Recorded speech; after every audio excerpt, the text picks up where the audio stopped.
जहिया से धोखा दिलही देहलौ खराबी हे खून बेच के दारू पीबौ बनबौ शराबी हे खून बेच के दारू पीबौ बनबौ शराबी हे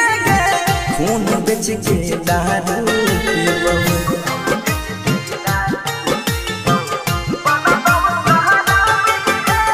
राधिका रिकॉर्डिंग स्टूडियो सहरसा। कहै छै नसेरी हमारा गौवा के लोग गे सुन गे जोगिनिया करा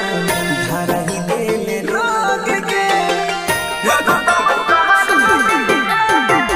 कहै छै नसेरी हमारा गौवा के लोग गे सुन गे जोगिनिया करा धारा ही देले रोग गे प्यार के बेमारी तो हर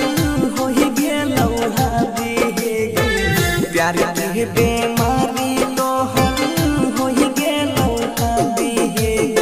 खून बेच के दारू पीबौ बनबौ शराबी हे खून बेच के दारू पीबौ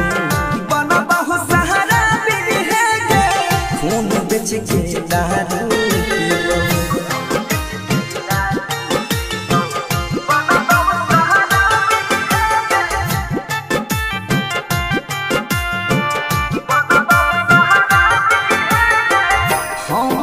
जनलियौ धोखा दही डाली छही गे केना के जोगिनिया ये तब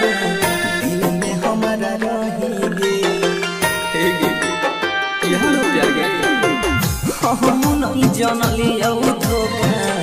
दही डाली छही गे केना के जोगिनिया ये तब दिल से दिल में रही गे सरवन सुजीत के लहगे नहीं छौ जाता गे बनसी सुजीत के लहगे नहीं छौ जाता गे खून बेच के दारू पीबौ बनबौ शराबी हे खून बेच के दारू पीबौ बनबौ शराबी हे खून बेच के दारू पीबौ। Recording by Sujit Saharsa.